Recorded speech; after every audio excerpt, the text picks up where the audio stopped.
Penso que podemos iniciar a nossa reunião. Cabe-me, enquanto Presidente da ADFERCIT, saudar os participantes e agradecer em particular a presença do professor Augusto Mateus e do engenheiro Leal de Faria, coordenador da UTAP. Gostaria apenas de deixar duas breves notas.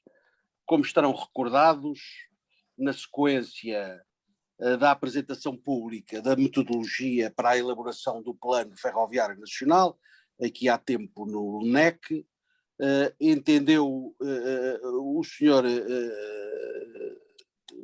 Ministro das Infraestruturas e Habitação lançar um repto para a mobilização dos técnicos e das empresas, no fundo, com o objetivo da futura definição de uma rede ferroviária. Rede ferroviária essa que não se limitasse a ser a concretização de um conjunto de investimentos, mas que respondesse, no fundo, à procura do modo ferroviário que Portugal terá no século XXI.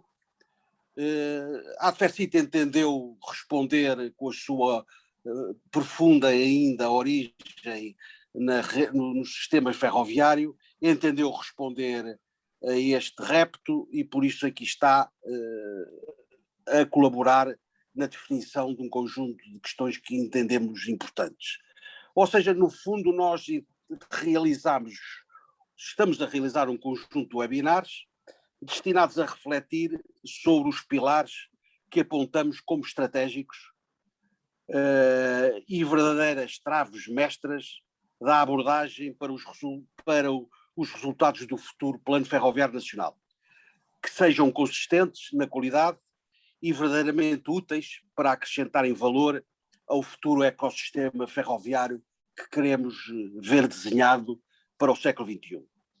Assim, após a realização do primeiro webinar sobre o primeiro pilar, que nós definimos como a mobilidade, foi moderado pelo professor Nunes da Silva, realizámos na semana passada o webinar relativo à operação, que foi moderado pelo engenheiro Martins de Brito, realizando hoje, pois, este terceiro pilar, sobre a sustentabilidade económica.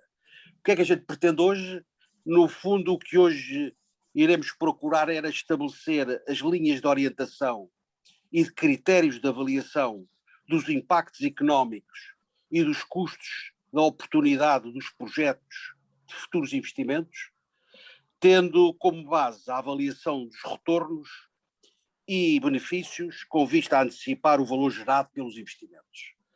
Como verificámos ainda recentemente, a semana passada, a engenharia tudo responde. Como vimos esta primeira incursão comercial ao espaço. Resta saber depois o retorno desse investimento feito. E é isto que nós gostaríamos aqui de analisar e aprofundar. Como última nota, informar que ainda em julho, no próximo 2 a 8 dias, o próximo dia 21, iremos realizar o webinar sobre o pilar industrial, no fundo, que vai ser moderado pelo Dr. Luís Filipe Pereira e destinado a analisar a importância da incorporação nacional no futuro Plano Ferroviário Nacional. Prevendo ainda realizar, na primeira quinzena de setembro, o último webinar sobre o pilar regulatório, que será moderado pelo professor José Manuel Viegas. E, no fundo, será esta a contribuição para a posição que formalmente a ADFERCIT irá apresentar ao Ministério como contributo para este ambicionado Plano Ferroviário Nacional. Professor Augusto Mateus, a palavra é sua. Muito obrigado.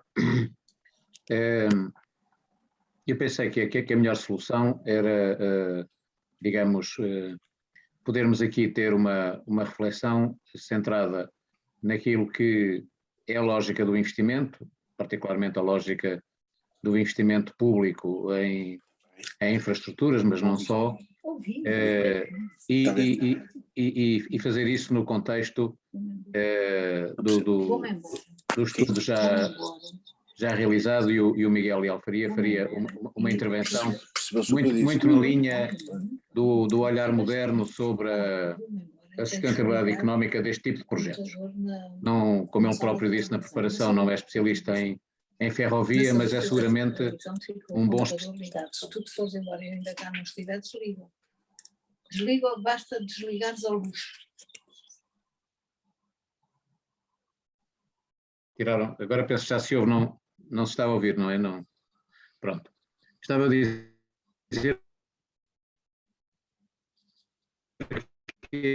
que esta sessão visa mentalmente poder contribuir para um olhar sobre a sustentabilidade económica dos investimentos a fazer na ferrovia, num contexto mais geral de desenvolvimento económico do país e num contexto de profunda transformação dos sistemas económicos e das próprias políticas públicas. Eu procurarei fazer, depois da intervenção do Miguel Alfaria, uma abertura para que me parecem ser as questões estratégicas na elaboração deste plano ferroviário, mas ele dará um contributo que penso que é muito importante na visão de como é que se deve encarar a sustentabilidade económica dos investimentos públicos, dos investimentos privados, não há razão nenhuma para não haver investimentos privados infraestruturais, e de como é que numa visão integrada e moderna estas coisas devem ser vistas, e não, penso eu, naquela lógica que felizmente já ultrapassamos, de olhar desintegradamente os projetos e eventualmente desequilibrar o olhar sobre a sustentabilidade financeira, a sustentabilidade económica, os contributos para a competitividade, os contributos para abrir ao país mais opções de desenvolvimento, dar-lhe maior margem de criação de riqueza e, portanto, a proposta que eu faria era dar a palavra ao Miguel Alfaria, deixá-lo à vontade para fazer a sua intervenção a partir da visão mais global do Plano Nacional de Investimento e eu depois procuraria situar aquelas que me parecem ser as questões estratégicas mais relevantes para a elaboração do Plano Ferroviário Nacional.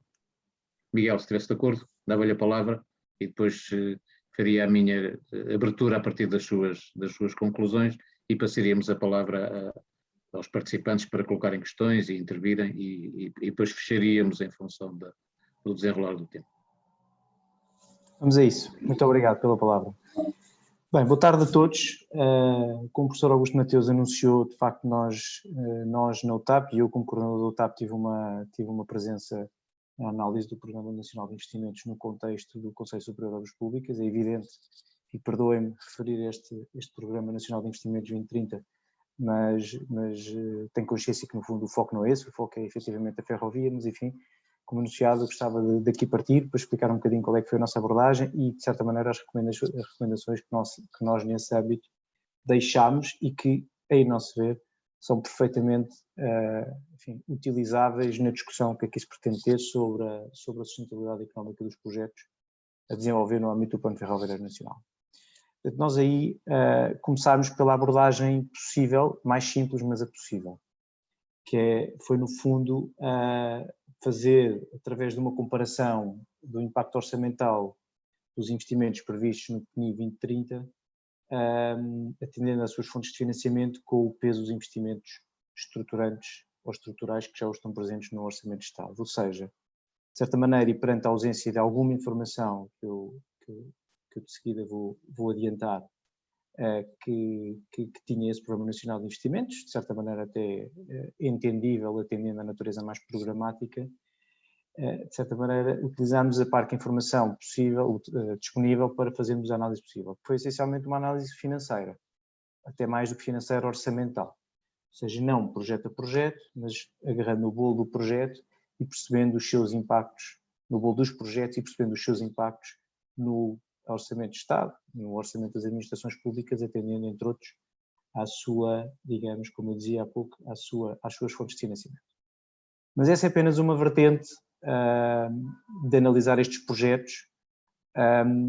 Seguramente que na análise dos projetos, especialmente, não no todo, mas individualmente em cada projeto que venha a constar do Plano Ferroviário Nacional, seguramente não será a única análise a ter em conta. E por muito que possamos estar a falar de projetos, alguns deles, talvez a maioria deles, que tenham recurso ao perímetro das administrações públicas, ao Orçamento de Estado, enfim, via o seu desenvolvimento, a sua promoção, através quer da IP, quer da CP. É evidente que nós daqui poderíamos passar também por uma perspectiva financeira, mas mais integrada, em que olhamos não só para aquilo que é o volume de investimento necessário, o esforço de investimento necessário, o potencial impacto, digamos, orçamental desses investimentos, mas também, no fundo, depois, aquilo que é o seu retorno também financeiro ao longo da vida da infraestrutura, ou de outros investimentos, tais como o material circulante. Mas, enfim, essa análise é uma análise que, por um lado, parece-me que é também curta, e, por outro lado, é uma análise que provavelmente nos traria algumas conclusões que representariam algum dissabor. Provavelmente nós estamos aqui a falar de investimentos que serão avultados e investimentos que não terão propriamente uma lógica económica no sentido estrito do projeto, ou seja, que dificilmente trarão, pelo menos alguns deles, trarão retorno económico suficiente que permita viabilizar aquele esforço de investimento. E aí, evidentemente, teremos que alargar o âmbito a análises mais complexas, tais como a análise de custo-benefício ou uma análise de externalidades. E para aqui, e aqui chegado,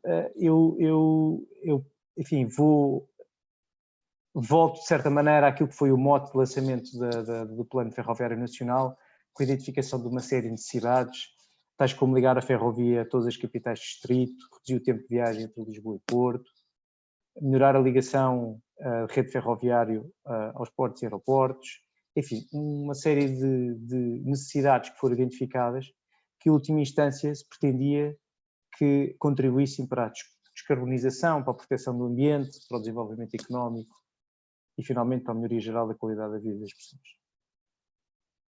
Eu diria que o grande desafio que existe é em como, que critérios, que matriz utilizar para quantificar os benefícios que estes projetos trarão nestas componentes, ou seja, na satisfação destas necessidades.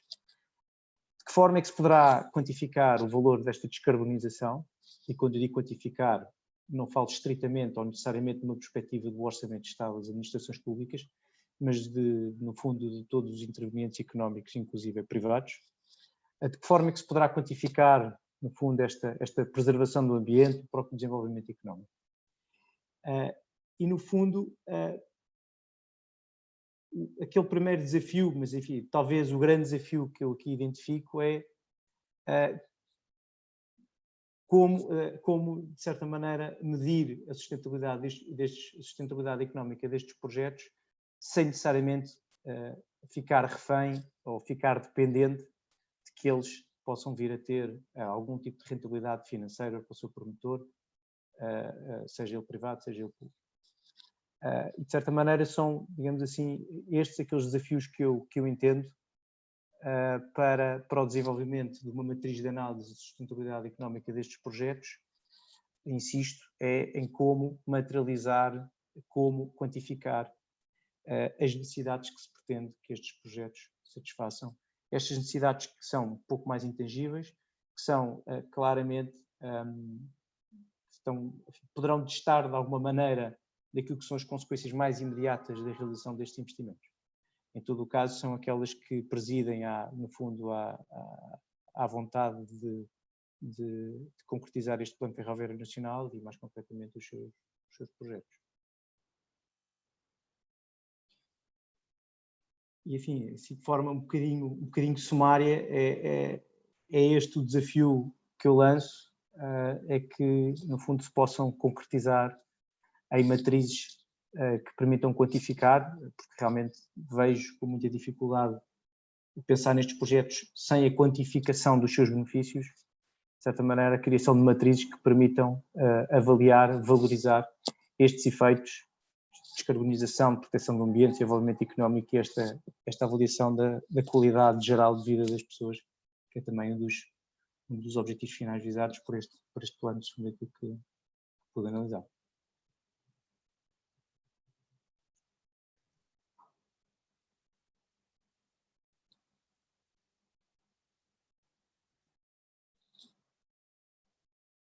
Estão-me a ouvir?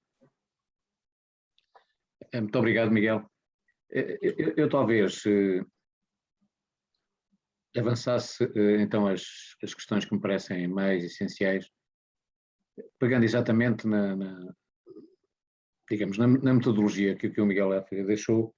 Nós precisamos, para ter sustentabilidade económica neste tipo de investimentos, precisamos de criar suficiente valor para os grandes objetivos de desenvolvimento económico e social. Isto é, este tipo de projetos são projetos que, digamos, se situam numa lógica de ativação da procura e de respostas a necessidades de procura, mas também se colocam numa lógica de ativação de respostas por parte da oferta, que obviamente podem ser mais sustentáveis ou menos sustentáveis, tanto quanto pudermos valorizar capacidades internas, recursos endógenos, obviamente temos uma análise custo-benefício, mais benefícios do que se forem projetos com uma forte componente importada e com uma menor valorização dos recursos mais qualificados internos. Por outro lado, a sustentabilidade económica tem que ser também sustentabilidade social e sustentabilidade ambiental. Ou seja, há um debate sobre sustentabilidade económica que é muito chegarmos ao fim do ciclo de vida destes projetos com investimento que o foi, isto é, com despesa que criou mais retorno do que a despesa, e portanto, quanto mais retorno criar, maior é a taxa de rendibilidade, quanto menos criar, mais baixa é a taxa de rendibilidade, mas em princípio não há investimento quando o retorno da despesa realizada é inferior à despesa. E portanto esta é a vantagem da análise custo-benefício, os projetos não têm que ter rendibilidade financeira tout court, têm que ter rendibilidade económica e social e têm que ter uma solução financeira adequada para quem os realiza no quadro de uma maior ou menor desproporção entre o olhar direto sobre aquele investimento e o olhar mais integrado, mais alargado sobre esse investimento. Portanto, este é um ponto particularmente relevante. Porquê é que isto é importante? Porque durante muito tempo falou-se de uma vantagem ambiental da ferrovia sobre outras modalidades de transporte, particularmente sobre o transporte rodoviário de mercadorias. E, portanto, os próximos 20, 25 anos são fundamentais para demonstrar essa validade ambiental, porque, no essencial, nós estamos sujeitos a um conjunto de restrições muito fortes, para falar claro, se não conseguirmos acelerar a descarbonização. Nós temos o objetivo limite, se as coisas não correrem totalmente bem, de um aumento de 1,5 graus na temperatura média posto em causa.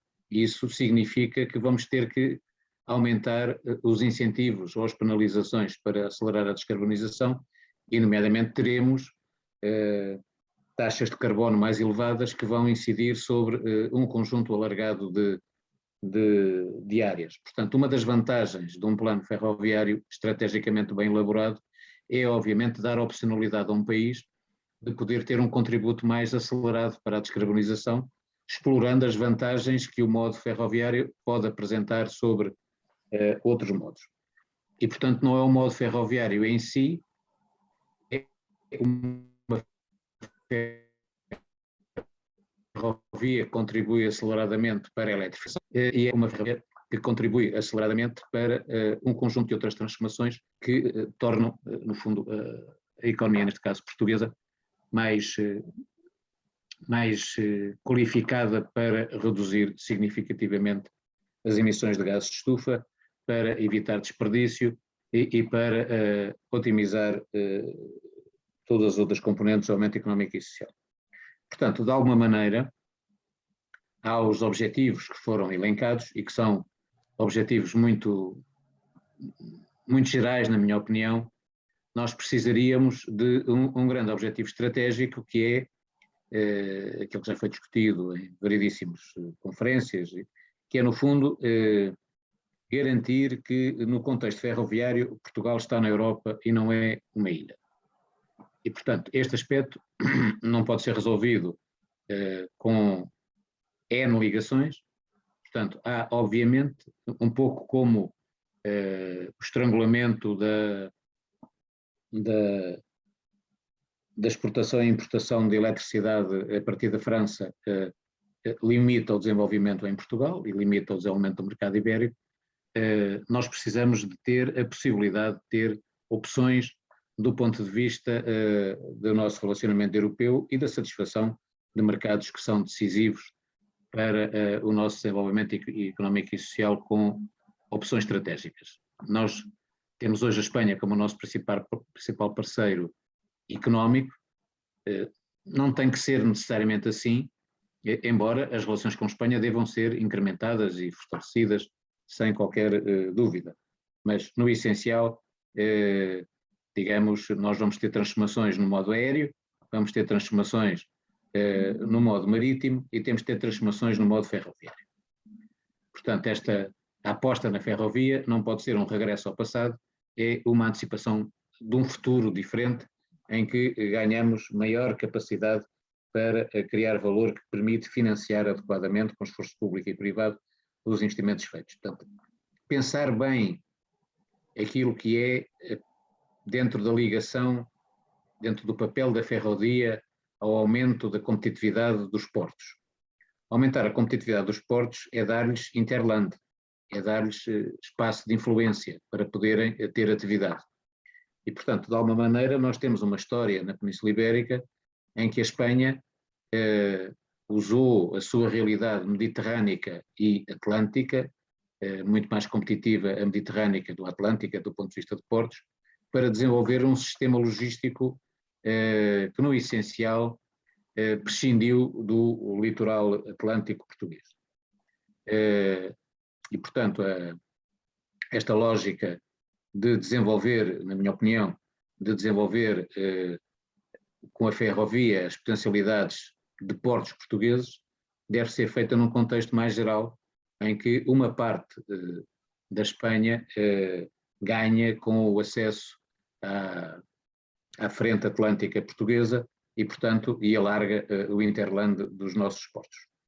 Não pode ser tudo, tem que ser questões estratégicas bem trabalhadas, com escolhas bem precisas, mas obviamente que parece óbvio que oferecer interland ao Porto de Sines, oferecer interland ao Porto de Leixões e oferecer interland ao sistema Lisboa-Setúbal faz sentido. Os portos de Aveiro e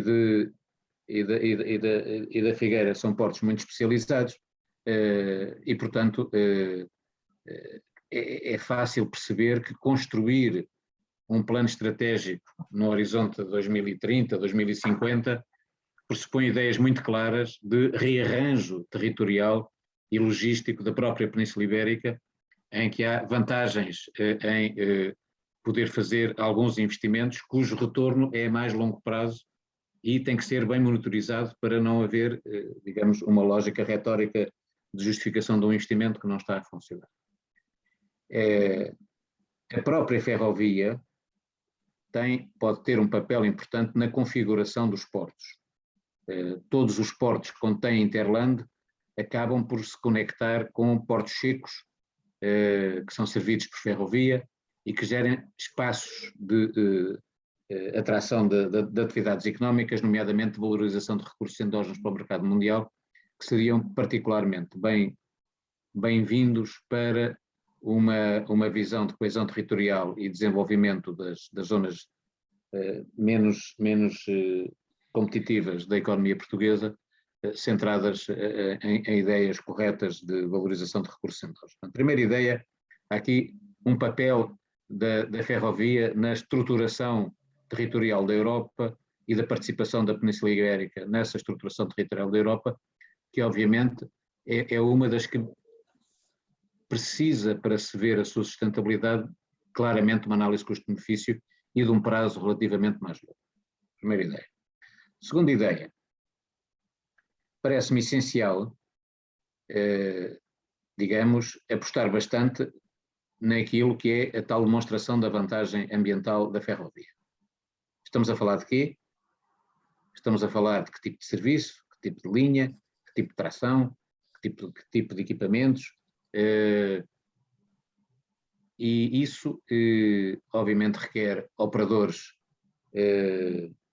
integrados A ferrovia tem uma vantagem ambiental, mas que não tem capilaridade e, portanto, a multimodalidade é absolutamente essencial para ir buscar essa vantagem e, portanto, obviamente, sem uma alteração significativa dos modos de operação, sem uma lógica empresarial competitiva séria, rigorosa, dinâmica, essa vantagem não se materializa. Ou seja, tal como faz sentido, digamos, ter uma relação Porto-Lisboa muito mais baseada na ferrovia e, portanto, ter uma redução do transporte aéreo, isso pressupõe maior competitividade, não necessariamente uma competitividade de passar de uma insuficiência de serviço para o paraíso, mas de melhorar a oferta e de melhorar, digamos, todos os aspectos que definem esse serviço.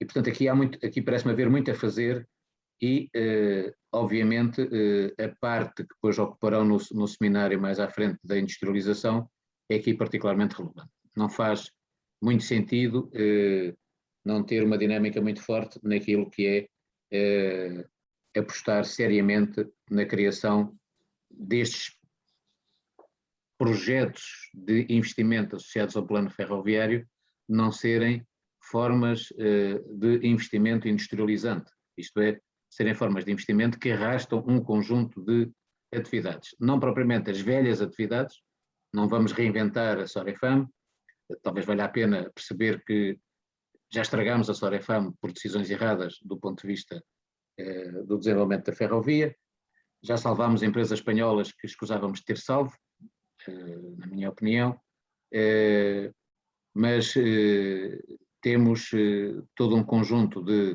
aspectos ligados à descarbonização, ligados à eletrificação, ligados à qualidade do serviço, ligados à digitalização, que podem viabilizar uma operação competitiva que, no fundo, capte para a ferrovia tráfego que está noutros modos de transporte e, para ser captado, tem que ser captado a preços competitivos, atrativos, com serviço completo e não propriamente numa afirmação da ferrovia contra outros modos, numa articulação da ferrovia com os outros modos, particularmente o transporte rodoviário capilar.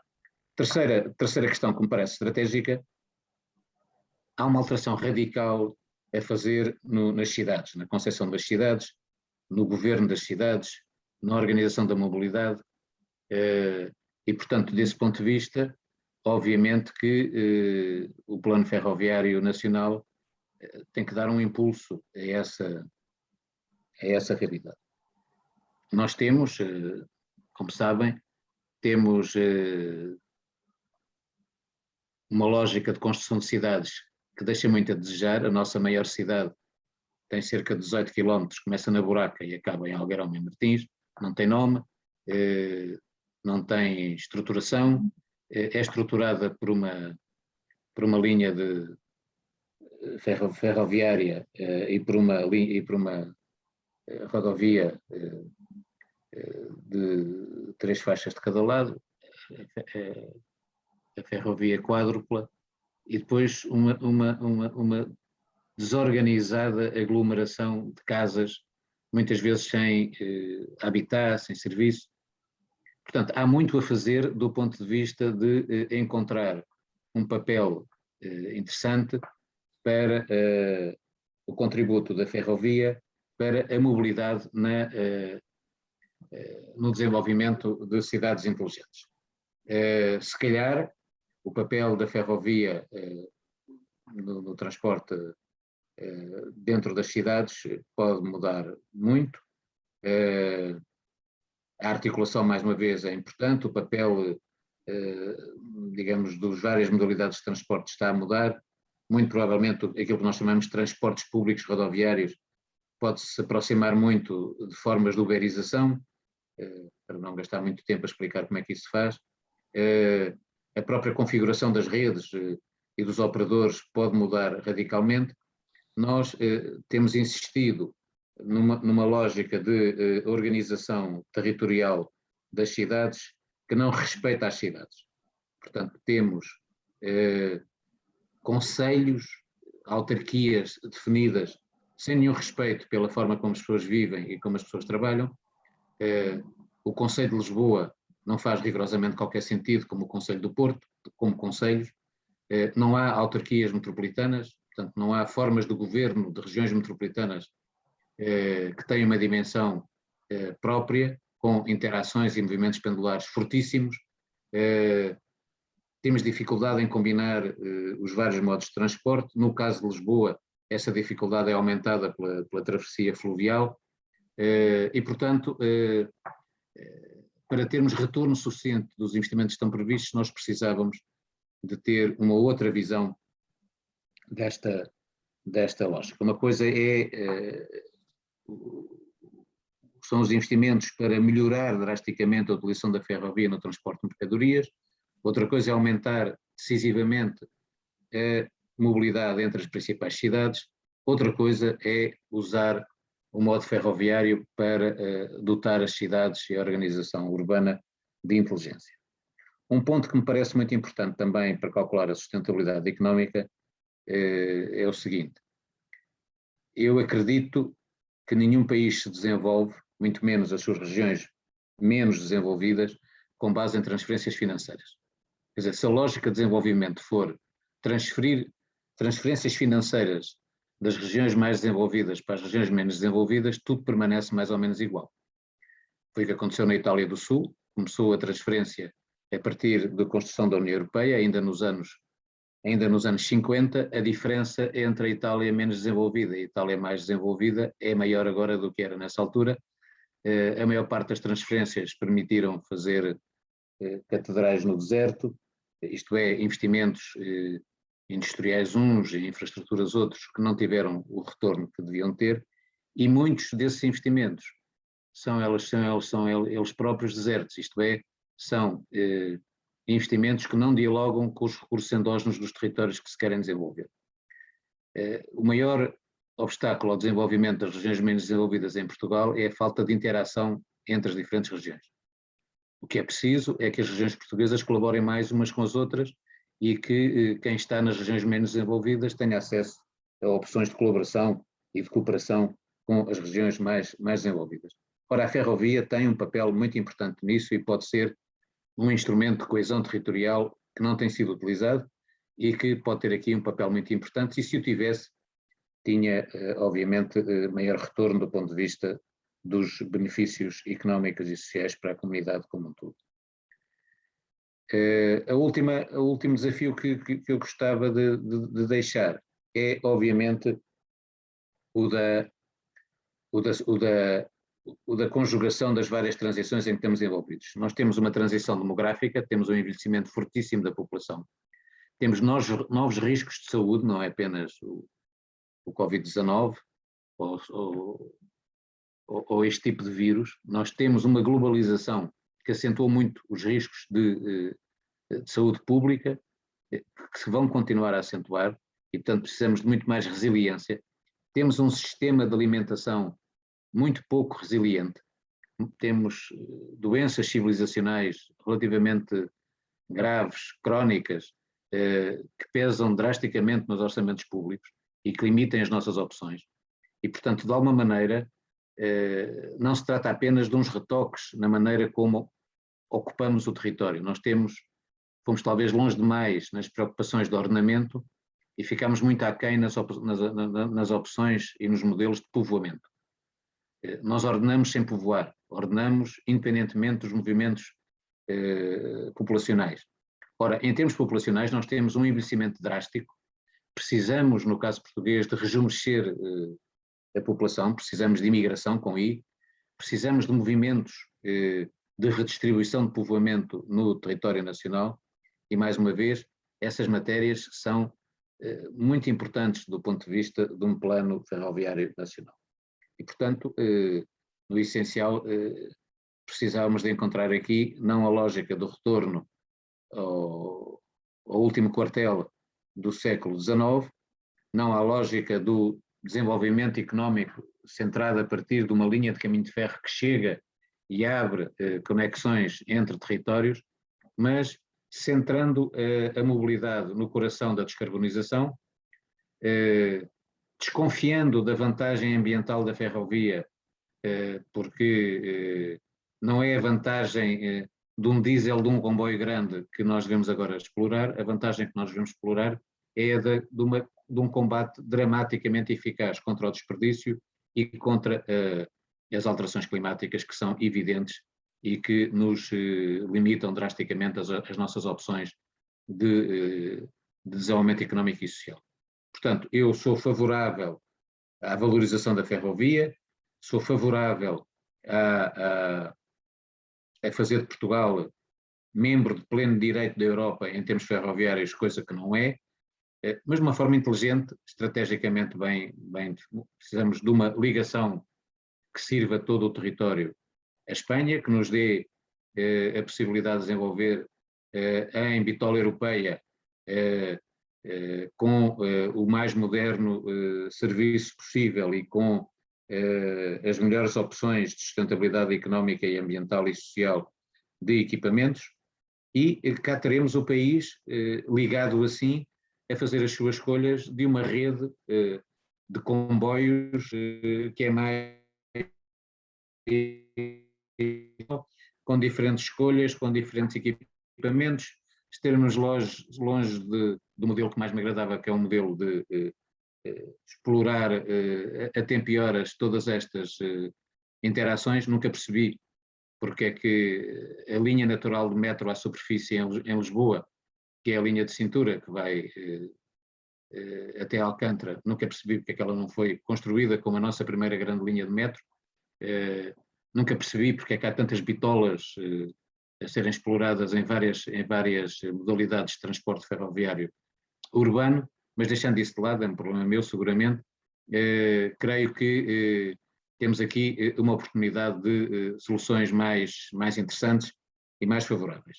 E se as construirmos, obviamente, podemos fazer um plano estratégico de maior qualidade estratégica. Última nota. Tudo o que eu estudei, tenho enormes dúvidas sobre os montantes investidos.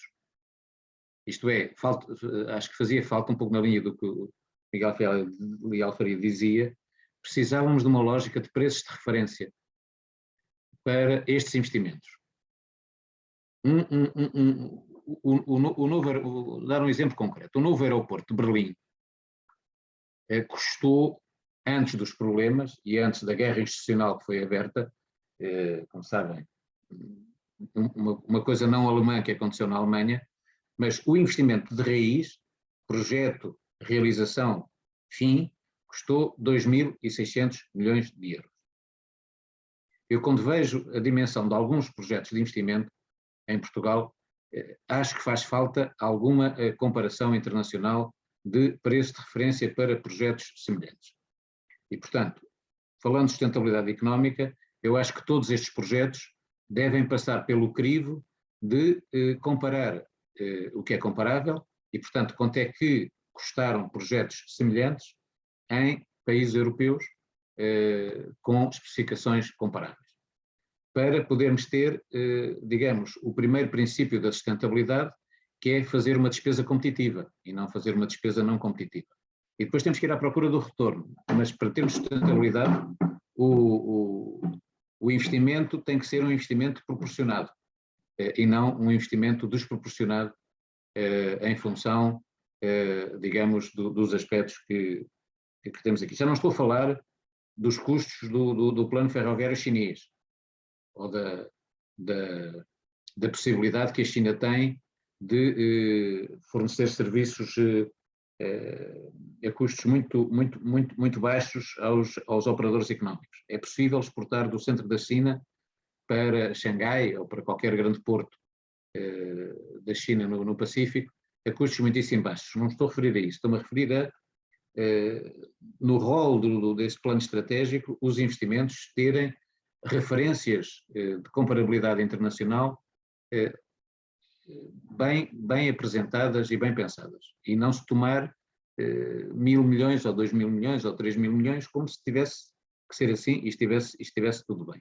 Muitas vezes, como sabem, Portugal não não tem uma lógica de orçamentos plurianuais, não tem uma lógica de calcular bem o tempo do investimento, as coisas fazem-se quando há oportunidade, e portanto creio que aqui também, quando falamos de um plano estratégico, quando falamos de um plano para os próximos 20, 25 anos, é esse o tempo que nós devemos usar e portanto a despesa otimiza-se com um melhor tempo de execução dos investimentos, não com aquela lógica, agora há dinheiro, vamos investir antes que deixe de haver dinheiro, não é?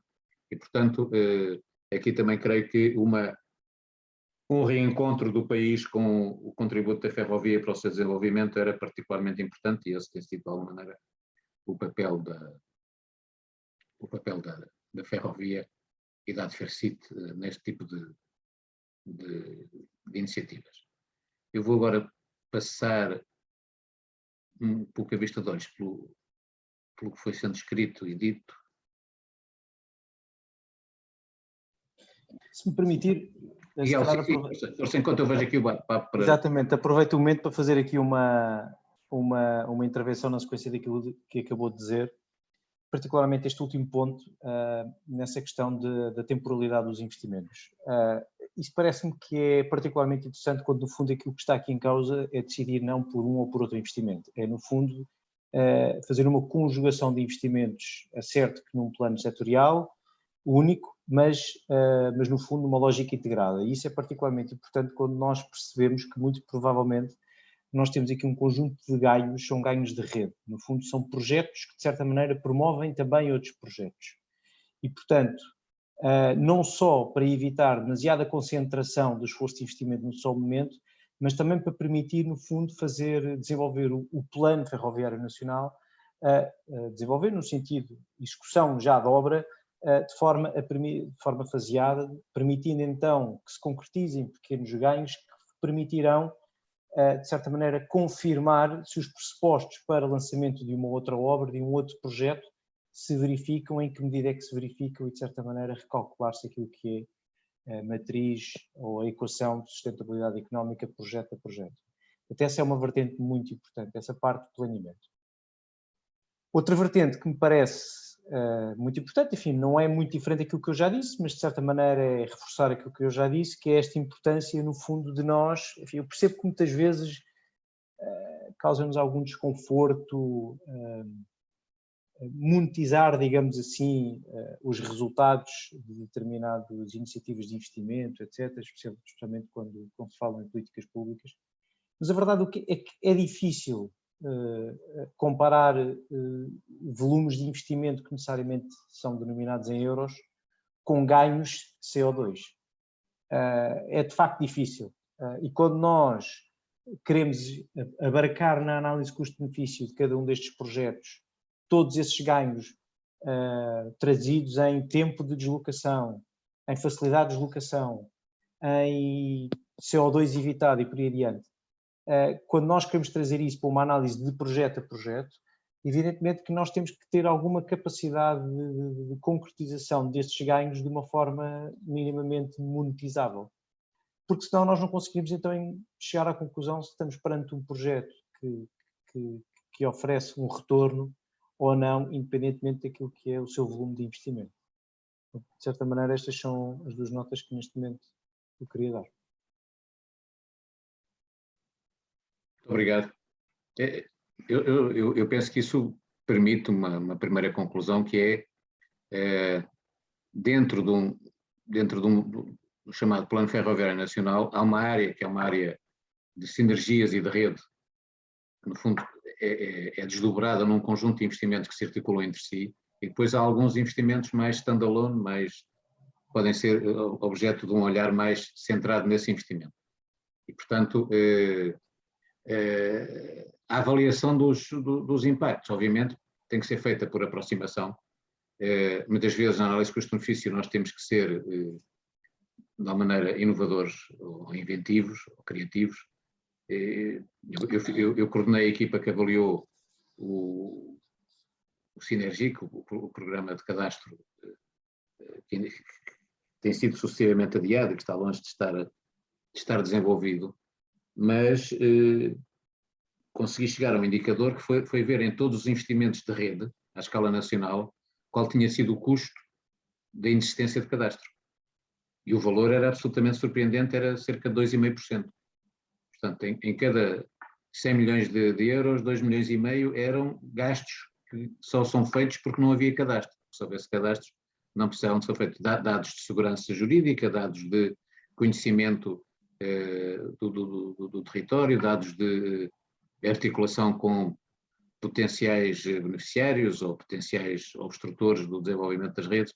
Portanto, nós aqui temos um conjunto de métricas, temos os acordos à escala das Nações Unidas, temos os acordos à escala da União Europeia, temos métricas relativamente profundas para os desafios das alterações climáticas e, portanto, de alguma maneira, questionar o cacho de investimentos que temos no Plano Ferroviário Nacional para a vantagem ambiental da ferrovia é possível, com métricas relativamente simples. Portanto, tal como, por exemplo, quando fazemos a análise da linha AVE Madrid-Barcelona, ela continua deficitária do ponto de vista financeiro, mas tem vantagens económicas e sociais demonstradas. Não é?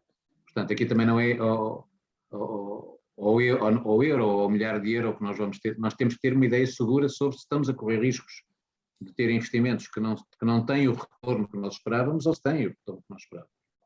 E, infelizmente, alguns retornos são não travar, mas combater alguns comportamentos e algumas consequências gravosas dos modelos económicos e sociais que temos, ou impedir a tomada de medidas de política pública mais pesadas para as atividades económicas e para as populações para fazer face às alterações climáticas. Portanto, creio que é esse tipo de análise que é aqui fundamental fazer e, obviamente, haver um tempo que não é um tempo de investimentos que são aprovados e que têm que se fazer o mais depressa possível antes que acabe o dinheiro, é um tempo mais longo, de uma estratégia bem prosseguida, de uma forma coerente, articulada, em que nem sequer perdemos a opção de acelerar o desenvolvimento tecnológico, porque vamos fazer um pouco mais tarde, beneficiando de curvas de experiência de tecnologias ou beneficiando de inovações. Portanto, há aqui uma lógica que ganharia muito em a gestão do plano ferroviário ser feita numa lógica estratégica, isto é, numa lógica que envolve mais do que uma legislatura, que envolve se calhar 2 legislaturas e meia, ou praticamente 2 legislaturas, para se poder ter margem de fazer boas escolhas, boas decisões. Claro, os efeitos de rede também têm aqui, serão maiores ou menores se nós conseguirmos fazer algumas coisas que nunca fizemos. Para falar do ponto de vista das grandes empresas, das grandes indústrias de consumo final, aquelas que gerem marcas e que têm relações com consumidores finais, uma cidade, à escala do que não é só do país A ou do país B, à escala do que não é só português, uma cidade relevante para a organização de operações logísticas e distribuição de dimensão comercial tem mais de 100 mil pessoas. Portanto, se nós continuarmos a insistir na lógica capitais distrito para pensar o nosso território, nós vamos negar a possibilidade de termos uma rede de cidades relevantes para o consumo que vamos continuar a não ter. A Espanha tem 26 cidades com mais de 500 mil habitantes. Portugal, se pegar nos concelhos, não tem nenhuma. Se pegar na realidade das cidades que não é respeitada, tem 2. A Espanha tem 5 vezes, não chega, 4 vezes e meia mais população que Portugal. Não é? Portanto, ou a Espanha devia ter 9, ou Portugal devia ter à volta de 7 ou 8, não é? Portanto, há uma margem de progresso maior em certas cidades do que noutras. O progresso da população em Viseu tem mais margem de crescimento do que em Bragança. O progresso de atração de população em Évora é capaz de ser superior ao de Porto Alegre, sem grande discussão. Não é? E, portanto, nós temos um conjunto de cidades com maior aptidão de atrair população e de crescer, alcançando uma massa crítica de eficiência para estes investimentos. Porque uma parte do retorno destes investimentos, quando estamos a falar de sinergias e de redes, pressupõe que os elos da rede têm massa crítica para poderem aproveitar essas sinergias. Portanto, nós podemos estar a pensar bem as sinergias e a rede e estar a fazer mal a estruturação porque não conseguimos tomar partido por uma nova lógica de organização territorial que não é contra ninguém, é a favor do país e a favor da sua concatenação dinâmica em termos de criar riqueza e oportunidades. Portanto, há aqui também dificuldades que não são da ferrovia, mas também a ferrovia não deve responder apenas à procura tal como ela existe. Deve ter a capacidade, este plano ferroviário, de inventar alguma procura, de tomar decisões de sustentabilidade ambiental, de sustentabilidade económica, de engenharia, de operação, que favoreçam a concentração onde ela é possível e desejável para obter eficácia, e que favoreçam a desconcentração onde ela é necessária para evitar o desperdício. Portanto, há aqui umas opções que normalmente não entram na ferrovia, mas onde a ferrovia devia assumir um novo protagonismo de contribuir para um melhor casamento entre ordenamento e povoamento, que é absolutamente essencial para poder ter sucesso nesta lógica de uma rede integrada de operações logísticas e de mobilidade que sejam portadoras de melhor e maior internacionalização da nossa economia. Dito isto, calme e, como não tenho o controle da sessão, pedi a alguém que as pessoas se inscrevessem e digamos, pudesse ser dada a palavra a quem quer usar dela. Ou para pôr questões, para discordar, para questionar, para opinar, como entenderem melhor.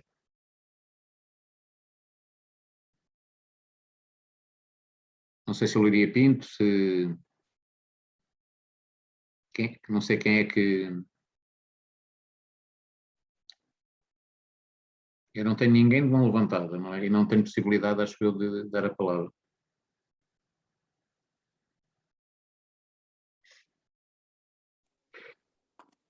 Bom, professor Augusto Mateus, eu sugiro que pudessem continuar, enfim, Nós dois. há umas questões, mas que penso que não têm acesso. O bate-papo tem uma questão do conjunto de questões do Eugênio Martins Brito, sim, que eventualmente poderiam tentar responder ou elaborar sobre estas questões. Enfim, o professor Augusto Mateus fará a gestão da sessão à sua vontade. Obrigado. Não sei se o Miguel viu as questões do Eugênio Martins de Brito. Sim, estou neste momento a ver. É evidente que são ótimas sugestões. Enfim, olharmos para os projetos, olhando aqui para a primeira questão, olhando para os projetos não só por aquilo que é, digamos assim, o cenário central, o caso base, no fundo, de estruturação de um determinado projeto, com tudo aquilo que nós já falámos, as suas necessidades de investimento, as suas origens de fundos para fazer face a esses investimentos, os seus retornos associados, sejam aqueles mais, enfim, financeiros e diretamente relacionados com os projetos, sejam aqueles que oferecem à comunidade em geral, inclusivamente aos operadores privados, mas também a questão dos riscos. É evidente que sim, portanto, a questão dos riscos é muito importante.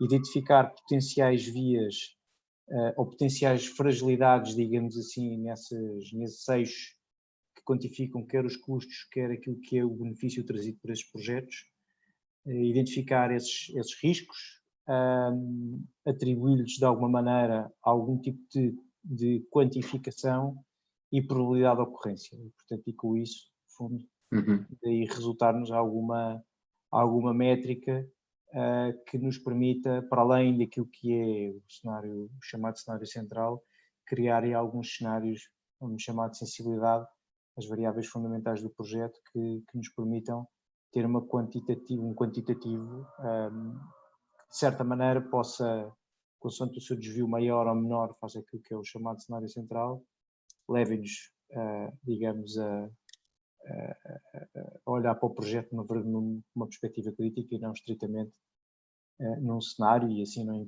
incorrer naquele risco que todos muitas vezes incorremos, o chamado confirmation bias, em que de certa maneira muitas vezes temos uma ideia e temos um propósito e aquilo que vamos procurar é de certa forma aquilo que venha confirmar a nossa ideia, o nosso propósito, o nosso objetivo. Por vezes o que precisamos exatamente o contrário, no fundo é algo que desafie aquilo que estamos a fazer e como estamos a fazer e as conclusões a que estamos a chegar. Sobre a segunda questão, mais uma vez, subscrevo inteiramente a preocupação. Esta questão dos life cycle costs é extremamente importante. Nós não podemos olhar para um esforço de investimento meramente com aquilo que ele exige à cabeça, mas no fundo com todas as suas consequências e necessidades ao longo da vida de operação dessa infraestrutura. E portanto é evidente que mesmo antes de olharmos numa perspectiva de análise de custo-benefício, mesmo olhando numa perspectiva mais, pura, financeira, em que olhamos para aquilo que é, no fundo, as dinâmicas de fluxos financeiros dentro do projeto, enfim, com aquilo que são as receitas associadas àquele projeto, os seus custos, etc. Esta questão do life cycle costs muitas vezes assume uma magnitude importante e que pode ser determinante no sentido de perceber se aquele projeto é um projeto de alguma forma deficitário ou não. E, portanto, enfim, é isto que digo em resposta a estas questões do José Martins Brito. Pelo meu lado, as questões são pertinentes, estão corretamente formuladas, portanto, podemos perfeitamente suportá-las. Eu talvez chamasse a atenção para que era particularmente interessante na matéria, nos custos calculados com base no ciclo de vida do investimento, é absolutamente essencial. Em Portugal há uma tendência a desvalorizar os custos recorrentes, os custos de manutenção, e portanto há uma subestimação do valor total do investimento, muitas vezes, digamos, gerando dificuldades muito grandes na conclusão dos projetos e na sua exploração. Por outro lado, ganhava-se bastante em ter digamos, na configuração final dos projetos, em ter um confronto mais forte entre oferta e procura, e envolvendo um número alargado de parceiros nesta realidade. Ou seja, um plano ferroviário tem que aumentar a competitividade da ferrovia. A competitividade da ferrovia define-se em alguns parâmetros por resposta a outros modos concorrentes de transporte. E, portanto, não se pode ter hoje em dia, neste tipo de atividades, lógicas de preço de custo mais margem. Temos de ter lógicas de, por exemplo, nós não temos uma grande tradição em Portugal, nem de ter bem calculado, digamos, a taxa de uso, a renda de valorização dos investimentos realizados, nem temos, digamos, uma preferência que devíamos ter por preços muito diferenciados pela utilização da ferrovia. O investimento está lá, o que é preciso é que seja utilizado. Quanto mais for utilizado, mais retorno temos do investimento feito. E, portanto, há muitas lógicas de utilização da rede, que obviamente aqui podem ser muito ampliadas pela digitalização, pelas telecomunicações, por um conjunto de serviços. Portanto, hoje em dia a ferrovia é densa de serviços, não é vapor, nem carvão, nem diesel, brita e ferro e madeira, é bastante diferente disso. E, portanto, nós, nestes investimentos, ganhamos muito em ter uma lógica de atualização de desenvolvimento tecnológico e de gestão das sinergias e da possibilidade de ter preços diferenciados a ser praticados pelos operadores. Para termos preços diferenciados, precisamos ter uma coisa que também não é muito querida em Portugal, que é a concorrência. E, portanto, precisávamos aqui de uma densificação das diferentes formas de organização empresarial, pública e privada. Precisávamos ter colaboração e precisávamos ter mais oportunidades para a ferrovia, nomeadamente no transporte de mercadorias e, particularmente, numa clarificação daquilo que são os transportes públicos urbanos. E, portanto, são matérias que, obviamente, vão ao encontro da ideia da governança e dos riscos, mas com estes cuidados faríamos seguramente melhor, não é? E, portanto, insisto, para se poder ter sucesso nesta matéria, nós precisamos de desenvolver bem o interland dos portos. Não é? Por acaso tivemos um operador privado que investiu em Sines e depois aproveitou um mini porto seco no Médio Tejo, mas são coisas muito limitadas e que são provisórias, não são sustentadas, não são bem organizadas. E, portanto, precisamos, com pão para a boca, de operações competitivas, bem pensadas,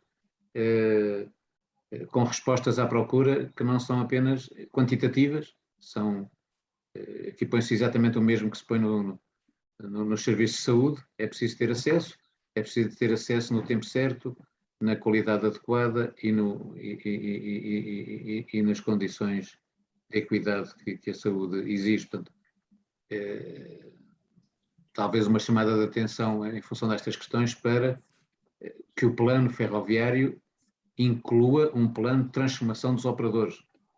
Não é? Se nós chegarmos a 2050 com IP e CP, somos capazes de ter passado ao lado de um verdadeiro plano estratégico. Não que a IP e a CP sejam más, mas porque temos que ter uma diversificação de operadores, temos que ter uma diversificação de players neste processo.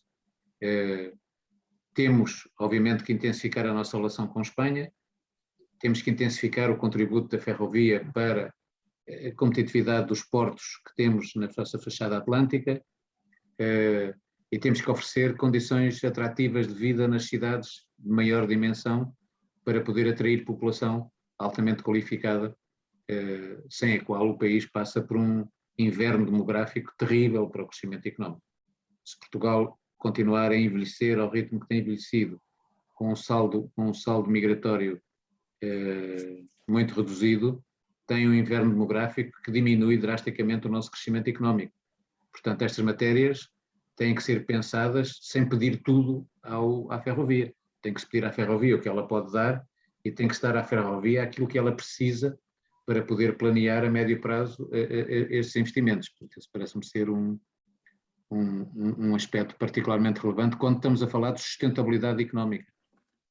Nós vamos, por exemplo, ter, antes de 2030, a crise que tivemos na escola básica e na escola secundária, vamos ter nas universidades e nos politécnicos. Isto é, vamos ter uma redução, por causa da nossa demografia, vamos ter uma redução do potencial de frequência das universidades e dos politécnicos. Estamos a internacionalizar e podemos reforçar essa internacionalização.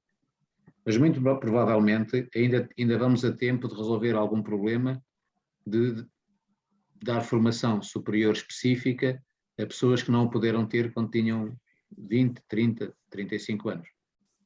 Portanto, eventualmente é possível deslizar alguma coisa que esteja articulada com um novo diploma de estudos universitários que permita utilizar os recursos que temos, quer físicos, quer humanos, quer de outro tipo, no nosso sistema de ensino superior.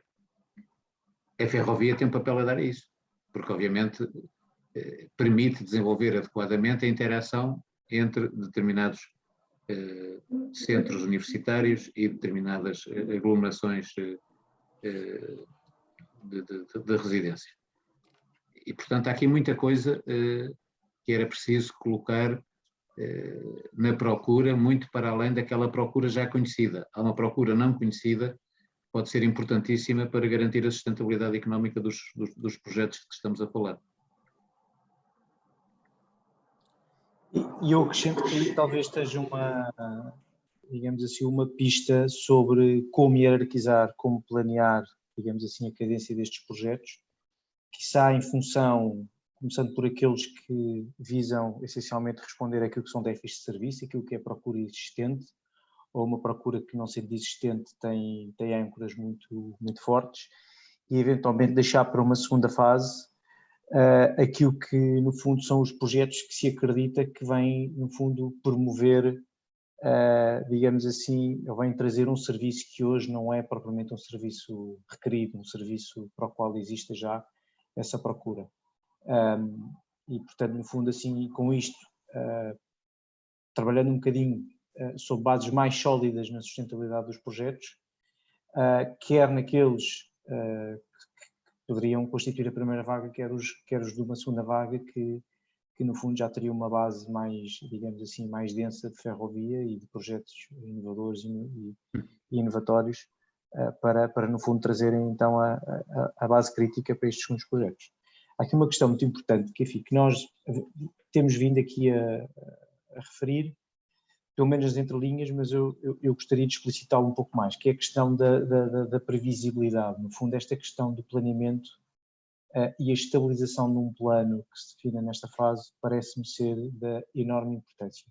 É evidente que o Estado não pode fazer tudo, é evidente que o Estado, enquanto promotor, tem as suas carências, as suas dificuldades, de alguma maneira as suas inflexibilidades, também as suas, digamos assim, as suas mudanças de trajetória, e, portanto, o envolvimento do setor privado parece-me importante para garantir a concorrência, como o professor Augusto Mateus já mencionou, ou pelo menos para promovê-la, seja na vertente de operação, seja na vertente de incorporação de produtos, seja na vertente de construção, da parte, enfim, civil, de engenharia civil, de construção, etc.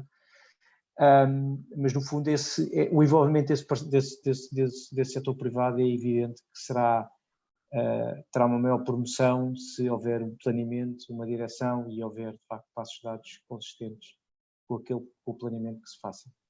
Um planeamento longo, um planeamento bem estruturado, bem fundamentado, com os seus pressupostos, entendo eu, devendo ser explicitados,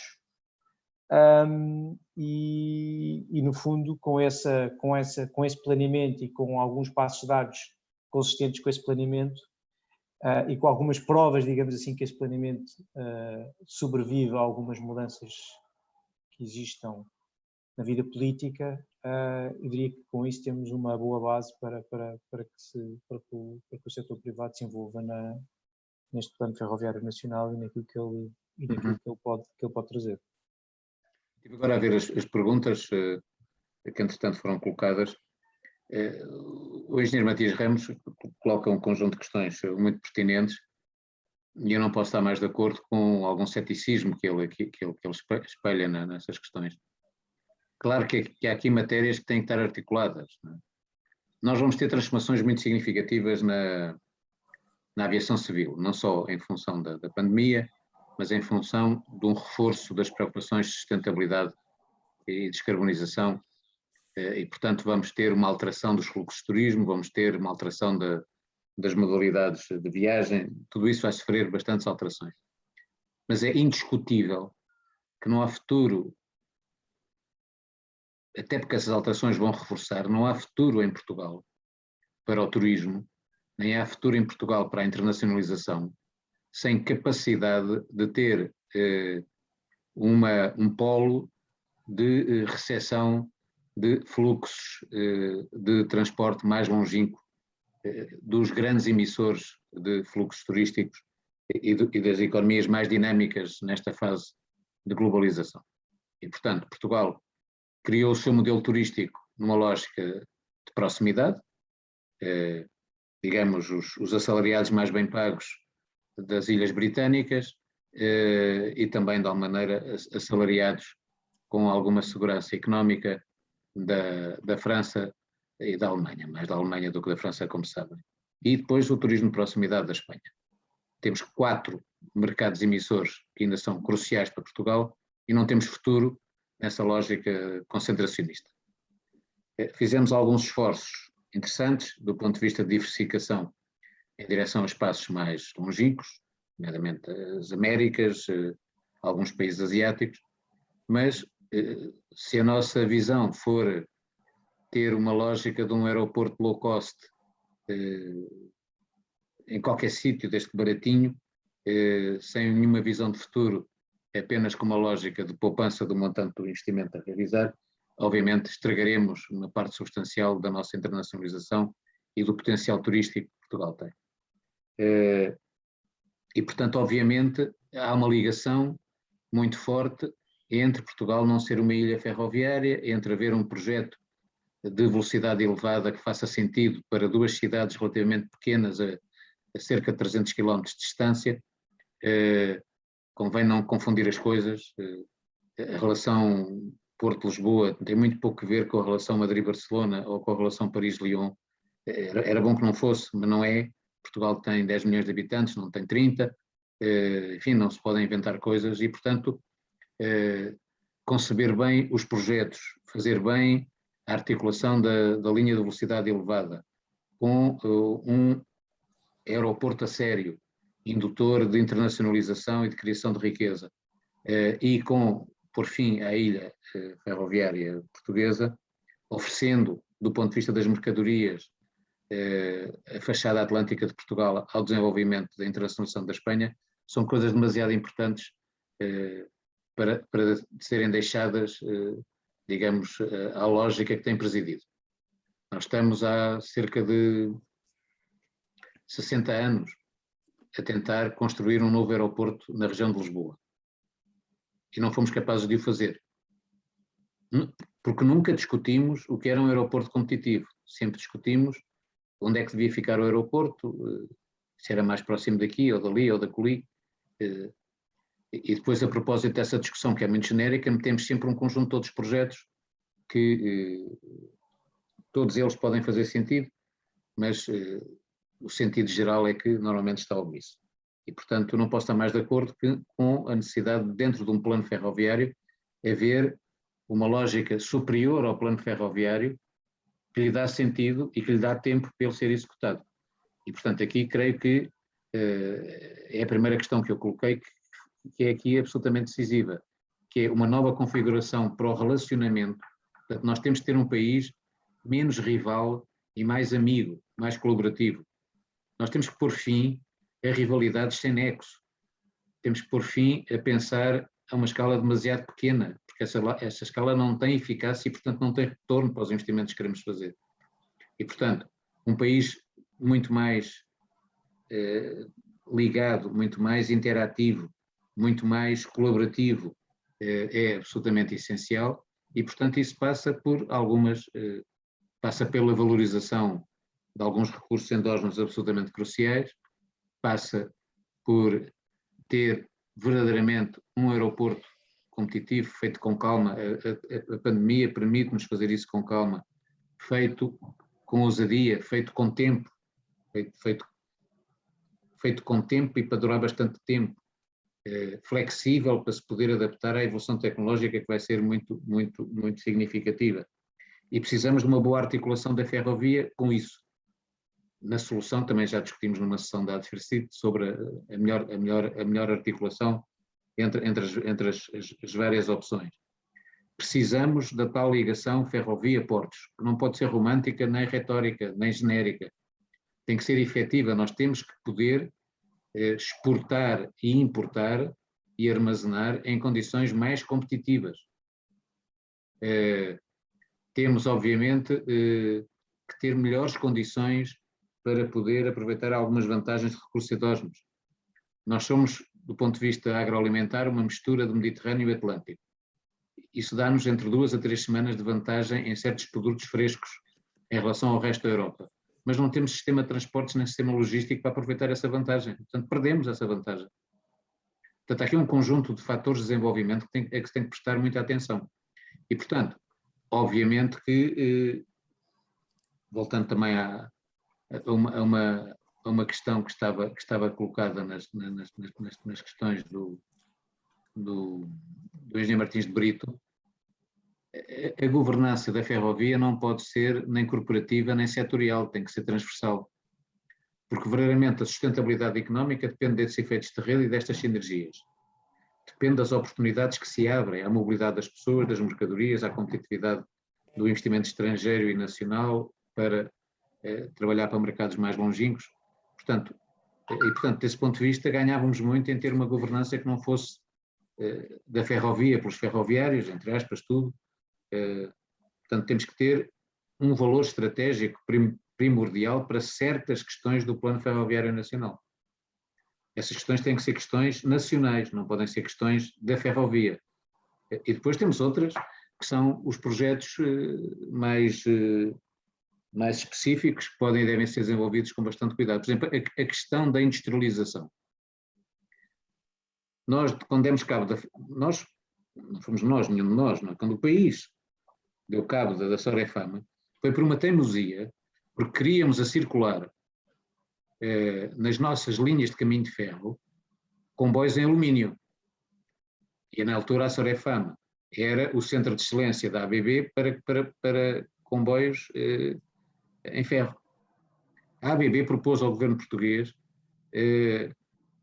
colocar na Sorefama para outros mercados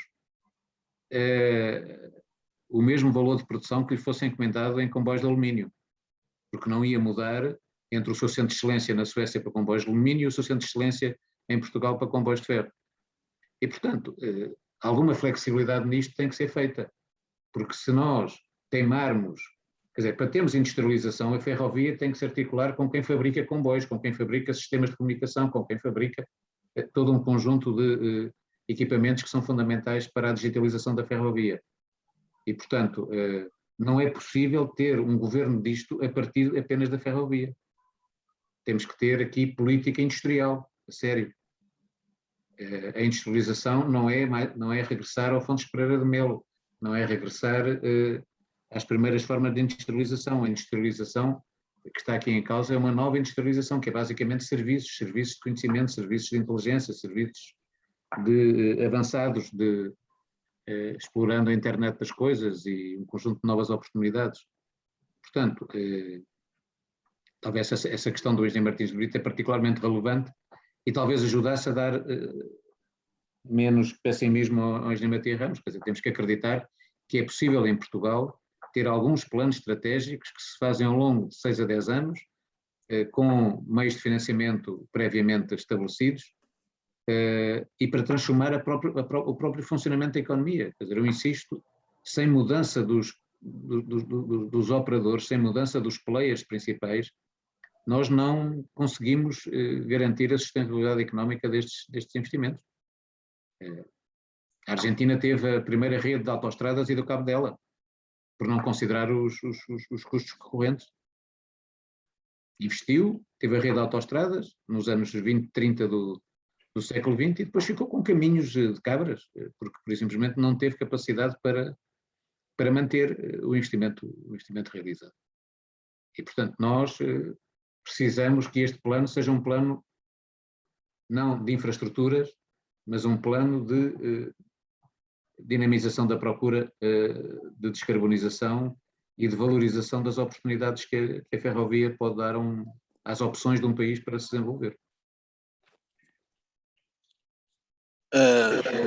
Não sei como é que estamos de horário, quais são os... Ainda temos aqui uma margenzinha e, se me permitem, eu gostava de colocar aqui 2 ou 3 questões muito breves.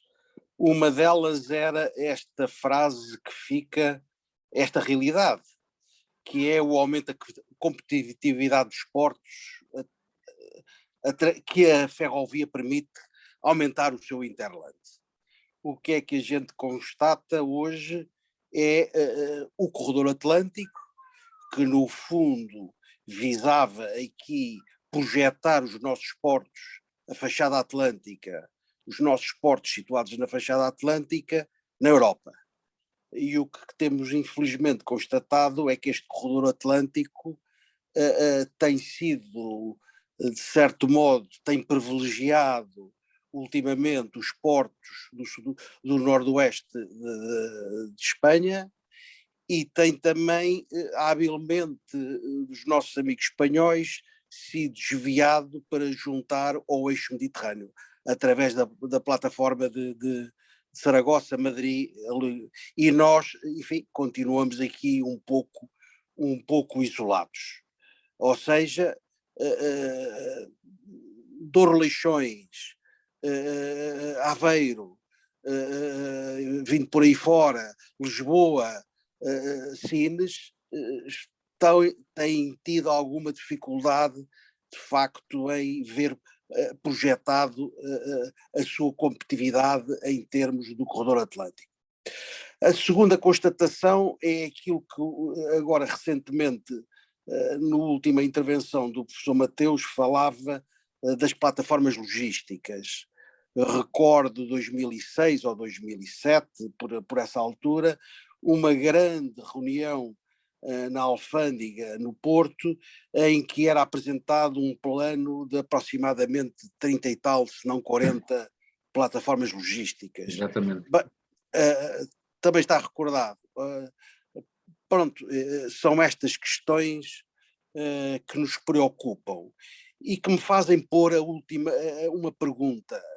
No último webinar, a professora Rosário Macário teve de facto um tiro muito certeiro quando se levantou a questão que nós nos temos que preocupar com a qualidade da decisão. E isto, de facto, é uma questão que nos preocupa a todos, numa altura destas do Plano Ferroviário Nacional. E eu deixava aos dois palestrantes esta questão. Neste pilar da sustentabilidade, o que é que será a qualidade da decisão deste pilar? Não sei se o Miguel quer... Sim, posso iniciar e agradeço a questão. Vou tentar, enfim, não ser demasiado redondo e ir direto aqui a algumas ideias concretas sobre essa questão da qualidade da decisão. Eu acho que a qualidade da decisão na componente da sustentabilidade económica dos projetos parte muito de duas questões. Primeiro, no fundo, é a robustez dos pressupostos utilizados para efeito, no fundo, da quantificação dessa sustentabilidade, da projeção dessa sustentabilidade. E aí, como eu dizia antes, nós não nos podemos ficar simplesmente num cenário, temos que conceber um conjunto de cenários que nos permita, no fundo, perceber que vários desfechos é que numa perspectiva económica do projeto poderemos ter. Estamos a falar, no fundo, de consequências em várias magnitudes, em vários intérpretes, se quiserem, e, portanto, seguramente que há uma cadeia de impactos em primeira, segunda, terceira instância por aí adiante que muito dificilmente se vão confirmar todos. E, portanto, nada como ter, digamos assim, uma dispersão do risco, um portfólio de cenários que seguramente dos quais vamos conseguir tirar um cenário maximalista, um cenário minimalista, enfim, e provavelmente, como costuma ser hábito, teremos digamos assim, o cenário mais provável lá de estar na média, provavelmente esses cenários, se efetivamente eles forem feitos de forma metódica e séria. A segunda questão tem a ver, no fundo, com essa visão muito holística que tem sido defendida, que é olhar para os projetos, no fundo, com tudo aquilo que são, digamos, as consequências que daí resultam. Ou seja, olhar para os projetos não numa perspectiva estritamente do projeto, mas no fundo dos benefícios que ele traz para toda a sociedade e para outros projetos. E esse é um pressuposto que me parece muito crítico, é no fundo quando nós temos projetos que de certa maneira justificam outros, que de certa maneira trazem necessidade de outros surgirem. É muito importante neste planeamento, podermos fazer um planeamento e uma análise custo-benefício do Plano Ferroviário Nacional como um todo, mas também individualmente considerando cada projeto, ou seja, seguramente que nós aqui não vamos ter um resultado que há de ser a soma das partes, o resultado final e o resultado do todo há de ser diferente da soma das partes e vai depender muito, no fundo, da cadência, da temporalidade de cada um desses projetos e, portanto, essa qualidade da decisão parte muito também de não nos focarmos nem apenas no todo, nem apenas em cada uma das partes e tentarmos, sempre que olhamos para cada uma das partes, perceber que a nossa matriz digamos assim, de análise da sustentabilidade económica do projeto convém ser alargada, mas também conscientes que vai estar muito dependente da verificação dos pressupostos que nós utilizamos para efeitos dessa matriz de avaliação de cada um dos projetos.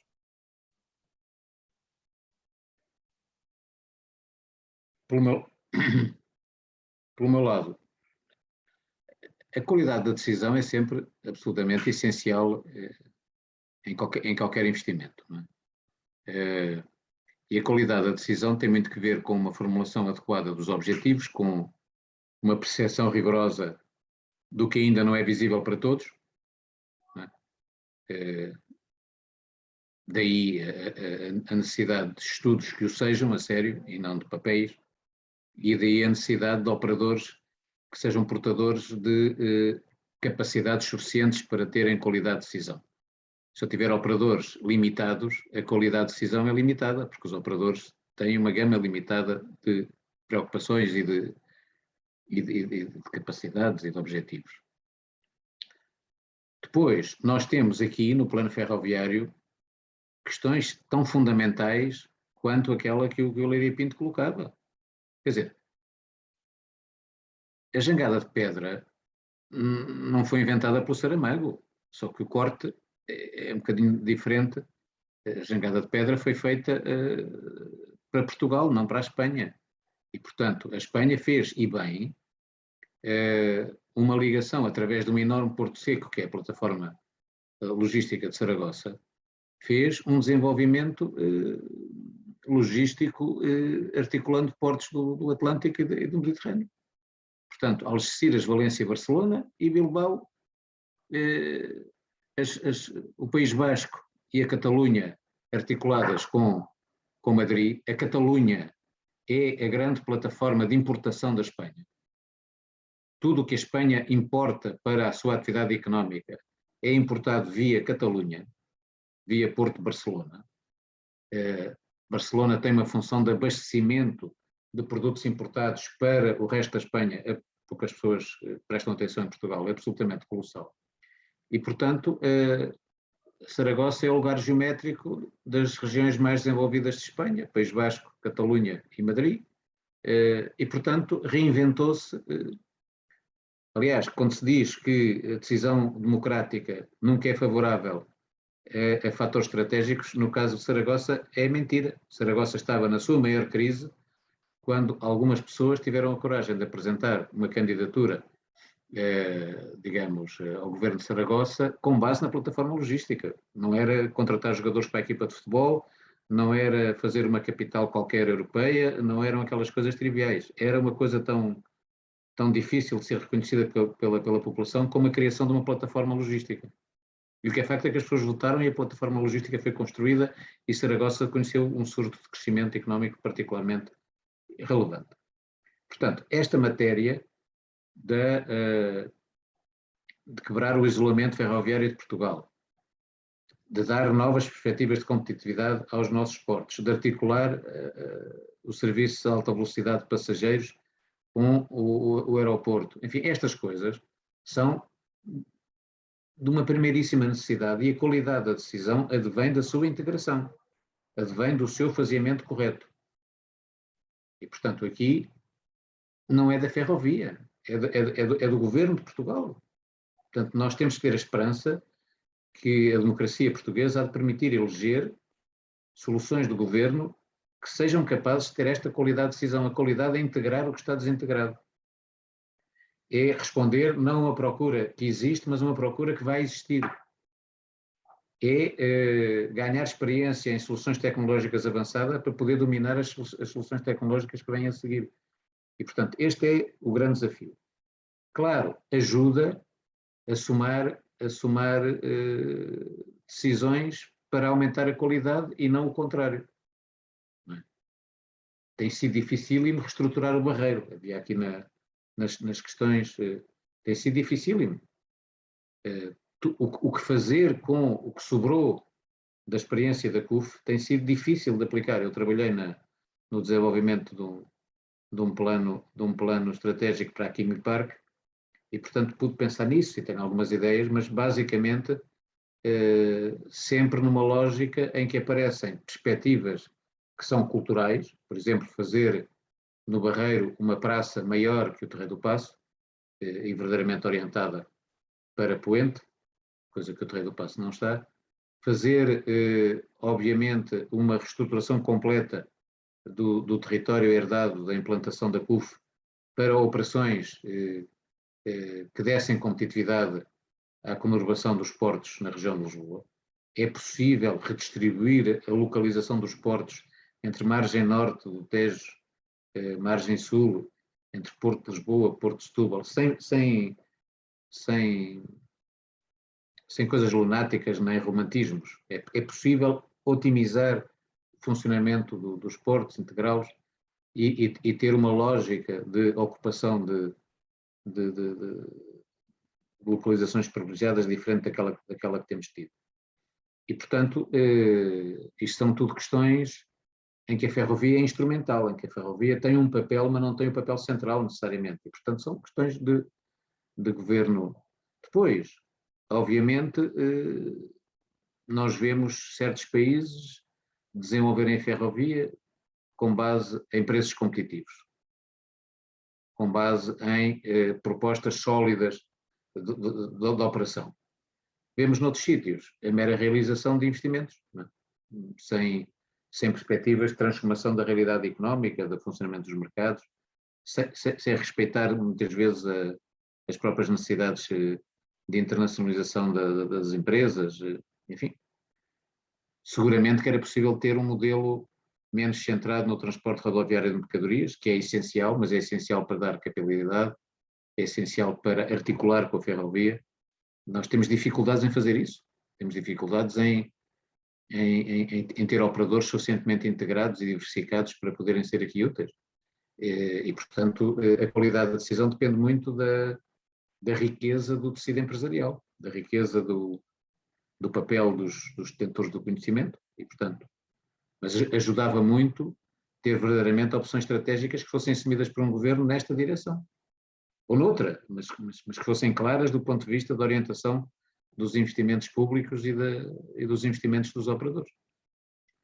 Todos que estamos aqui neste webinar partilhamos a ideia de que há vantagens da ferrovia que não estão suficientemente exploradas em Portugal e que haveria vantagens em desenvolver um sistema onde a ferrovia pudesse contribuir mais sistematicamente para sinergias e ganhos de competitividade. Portanto, a qualidade da decisão é essa. Em 2 cidades do Texas criou-se um aeroporto há 30 anos para poder fazer chegar ou receber de qualquer parte do mundo qualquer coisa. Isso gerou em 5 anos 150 mil postos de trabalho. Esta é a qualidade da decisão. Muitas vezes é a posteriori que nós podemos reconhecer toda a qualidade da decisão, mas a ideia de que ter um aeroporto ligado a qualquer parte do mundo em menos de 24 horas criou em menos de 7 anos 150 mil postos de trabalho em Dallas e Fort Worth, das maiores cidades do Texas. E a ideia foi criar uma nova relação competitiva com o mundo, explorar formas de internacionalização, explorar formas de colaboração entre empresas, entre ciência e indústria, com o papel da logística. Portanto, é uma decisão que teve muita qualidade. Gastar dinheiro em Beja ou em Cidade Real para fazer pseudo-aeroportos são decisões sem qualidade nenhuma para ser antipático. Pronto, deixem-me ser antipático. Não passa pela cabeça de ninguém gastar o que se gastou, felizmente em Portugal gastou-se um sétimo do que se gastou em Espanha, em Beja ou em Cidade Real, para fazer aeroportos. Como se os aeroportos fossem hoje infraestruturas, fossem pistas. Os aeroportos são redes de movimentos de passageiros e mercadorias para criar riqueza, para fazer encontrar as pessoas numa lógica em que a globalização se acelerou. Portanto, a qualidade da decisão começa em perceber qual é o problema e não em inventar um problema. Por exemplo, em Portugal, a qualidade da decisão sobre as políticas de habitação foi sempre muito fraca, porque toda a gente partiu de uma ideia que o problema das pessoas era não terem casa, quando o problema das pessoas era não terem habitat. Isto é, o problema das pessoas não era a casa, era um sítio para viver onde tivessem mobilidade, onde tivessem serviços de proximidade para poderem ter filhos e educá-los, e não aquela ideia peregrina de construir casas onde estavam barracas para as pessoas terem os seus problemas resolvidos. Portanto, muitas vezes a qualidade da decisão não está na decisão, que é justa, que é legítima, que é boa para as pessoas, mas não é a solução otimizada. É preciso ter uma compreensão mais vasta. Viver não é ter uma casa. Viver é ter uma casa na proximidade de serviços, com mobilidade adequada para os movimentos para o trabalho. A qualidade da decisão nos fundos estruturais. Portugal precisa de utilizar os fundos estruturais para não ter fundos estruturais e não para eternizar os fundos estruturais. Portanto, os fundos estruturais não devem ser geridos para ter o mesmo montante de fundos estruturais no próximo ciclo de programação, ou para ficar suficientemente para trás para poder ter mais fundos estruturais. A gestão dos fundos estruturais é para reduzir o gap, é para ter menos fundos estruturais no futuro. E, portanto, aparentemente, às vezes, parece que a nossa decisão vai no sentido de perpetuar o acesso a mais ou menos 20 mil milhões de euros por 7 anos de programação estrutural. Portanto, eu não posso estar mais de acordo com essa ideia da qualidade da decisão, mas atenção que a qualidade da decisão tem muito que ver com responder bem à boa pergunta e não responder mal à boa pergunta ou responder mal ou bem à má pergunta. Muitas vezes nós não sabemos fazer as perguntas que devíamos estar a fazer. E esse aqui é talvez um dos problemas principais. Por isso é que a ideia de discutir a dimensão estratégica de um plano ferroviário é muito importante, porque é aí que a ferrovia se articula com a indústria, se articula com a competitividade, se articula com o povoamento, se articula com a internacionalização, se articula com um conjunto de coisas que dão sentido à ferrovia e fazem brilhar a ferrovia pela capacidade de geração de sinergias e de opções e de conexões que são absolutamente vitais para o desenvolvimento económico e social. Sem isto, os projetos são capazes de não ter sustentabilidade, como o Miguel explicou no princípio, não é? Se não houver esta produção de sinergias, se não houver esta formação de redes, se não houver este incremento de interação entre as empresas, as regiões, as cidades, somos capazes de não gerar sustentabilidade para os investimentos na ferrovia. Porque agora nós não estamos a fazer a conquista do Oeste, não estamos a fazer a projeção de Lisboa sobre o resto do país, não é? Não estamos a ir de Lisboa para Vila Franca com comboio para desenvolver indústrias ao longo desses 30 quilómetros, não é? Nós o que estamos a fazer é a dar inteligência à forma como vivemos, a revolucionar as opções, as possibilidades de desenvolvimento económico e social num território o mais vasto possível, aproveitando as vantagens da digitalização para podermos ter mais liberdade de implantação das diferentes tarefas que compomos dentro de cadeias de valor muito, muito articuladas, não é? E, portanto, é essa a questão que devemos colocar. E, portanto, separar aquilo que são investimentos absolutamente necessários, incrementais em relação ao que já temos, daquilo que são os projetos de grande transformação da relação da ferrovia com o resto da economia e com a sociedade, dos projetos que são a maximização dos efeitos de rede e de sinergias, ajudava muito a tomar boas decisões sobre o plano estratégico. Eu penso que se pode aqui dizer.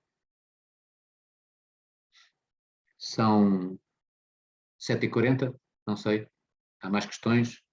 Os números permanecem, portanto não há mais nenhuma, não sei, Leiria Pinto. Fazemos mais alguma rodada?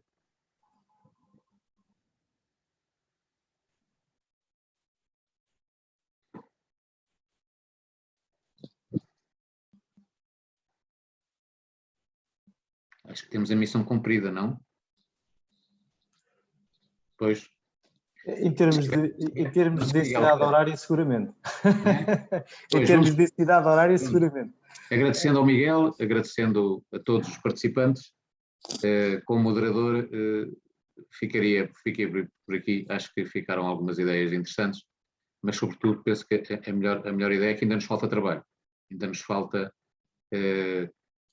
chegar a um plano ferroviário, chegar à dimensão estratégica desse plano ferroviário e, portanto, se calhar é uma mensagem que a Adfercit podia transmitir, que é há trabalho a fazer e há sobretudo que discutir o desenvolvimento da ferrovia com alguns segmentos da sociedade e alguns operadores económicos que normalmente não estão envolvidos e que podem ter aqui um papel muito, muito importante. A transversalidade da ferrovia, a sua horizontalidade é particularmente relevante para poder enfrentar questões que são muito importantes dentro das dificuldades que o país enfrenta. Dificuldades de isolamento, dificuldades demográficas, dificuldades de alguma intensidade da crise económica que ainda vamos suportar. Por exemplo, nós temos 1,8% da população europeia, mas temos 18% do volume das moratórias. e, portanto, temos que ter algum cuidado com... Não tem que correr necessariamente bem, não é? Vamos tentar que corra bem, vamos acreditar que o Governo fará as melhores decisões, que o Banco de Portugal tomará as melhores decisões, mas não é fácil enfrentar as consequências da crise económica e social disputada pela pandemia. Muitos dos aspectos ainda estão por ver. Nós temos dificuldade em medir os impactos económicos reais e sociais. Em 2020 o PIB, calculado de forma tradicional, caiu 7,6%, mas se formos ao volume de negócios das empresas, caiu mais de 15%. E, portanto, alguma coisa precisa de ser aprofundada do ponto de vista da análise, não é? Quem estuda estas coisas percebe que os indicadores convencionais tornam os efeitos económicos da pandemia demasiado brandos para a realidade desses efeitos, não é? E, portanto, 2022 vai ser um ano particularmente difícil e vai ser um ano em que vamos perceber melhor a dimensão da crise económica e social. E, portanto, alguns destes investimentos vão ser feitos em ambiente de crise económica e social, o que aumenta os riscos, cria pressões adicionais sobre a despesa pública. Portanto, há aqui muitos aspectos que são particularmente importantes e, portanto, penso que era útil à Adfercit manter esta ideia de que o plano ferroviário é fundamental, dimensão estratégica mais aprofundada, mais conhecida e talvez uma maior interação entre os especialistas da ferrovia e os outros operadores que precisam da ferrovia, ou que podem precisar da ferrovia, podem conhecer melhor a ferrovia para encontrar soluções para os seus problemas de competitividade e para os seus problemas de atratividade. E pronto, como moderador, agradecendo mais uma vez ao Miguel Gaffrey a sua contribuição e aos participantes a presença, e agradecendo o convite que a Adfercit me fez, ficaria por aqui e daria por encerrada a sessão. Muito obrigado a todos.